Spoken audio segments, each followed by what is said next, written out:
wabarakatuh. Hello everyone, good morning. Semangat pagi. Gimana nih kabar kalian hari ini? Semoga selalu dalam keadaan sehat ya. Perkenalkan, nama Ibu Nurul Fauzia dari Program Studi Pendidikan Sejarah, Fakultas Keguruan dan Ilmu Pendidikan Universitas Lambung Mangkurat. Nah, kali ini Ibu akan mengajar mata pelajaran Sejarah Indonesia. Pada mata pelajaran Sejarah Indonesia kali ini, kita akan memasuki materi tentang kolonialisme Inggris di Indonesia.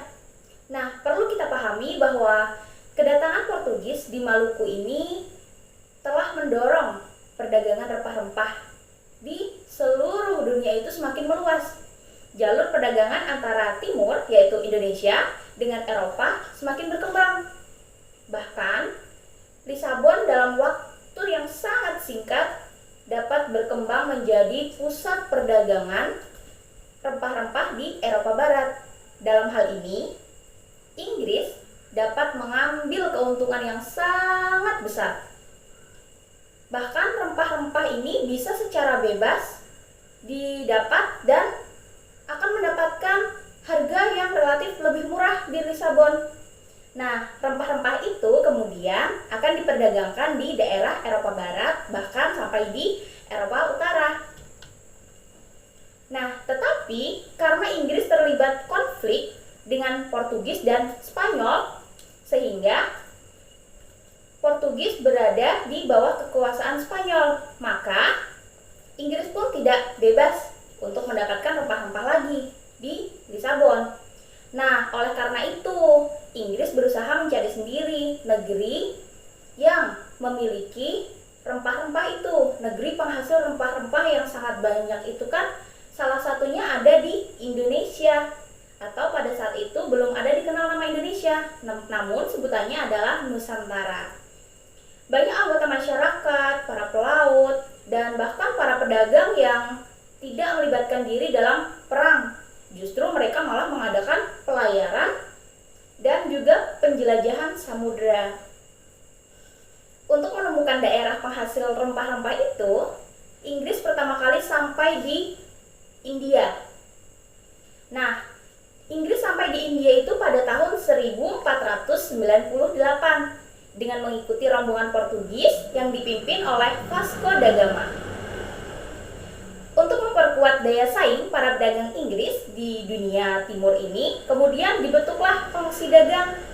Nah, kongsi dagang itu diberi nama East Indian Company atau biasa disebut dengan EIC pada tahun 1600-an.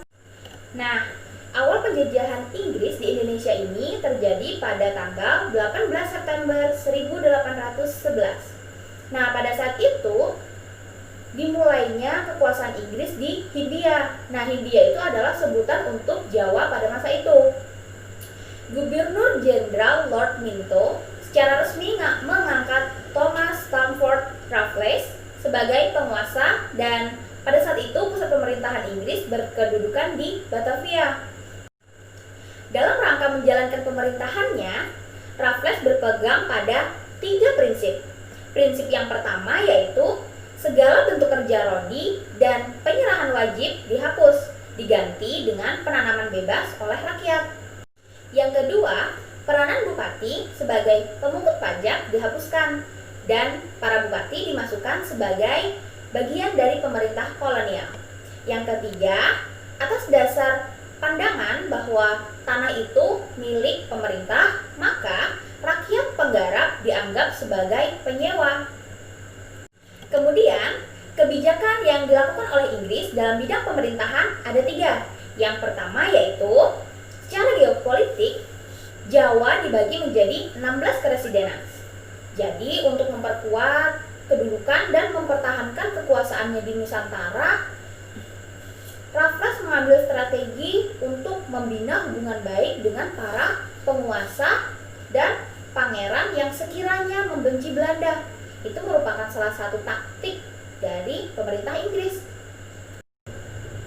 Yang kedua, mengubah sistem pemerintahan yang semula dilakukan oleh penguasa pribumi menjadi sistem pemerintahan kolonial yang bercorak barat. Yang ketiga, bupati-bupati atau penguasa-penguasa pribumi dilepaskan kedudukannya sebagai kepala pribumi. Nah, mereka dijadikan pegawai pemerintah kolonial yang langsung dibawa kekuasaan oleh pemerintah pusat. Pandangannya di bidang ekonomi pun juga cukup revolusioner.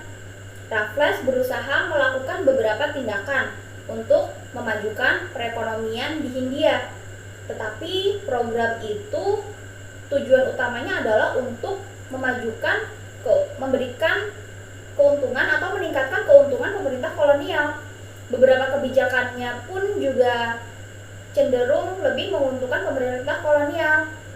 Ada beberapa kebijakan yang dilakukan oleh Raffles.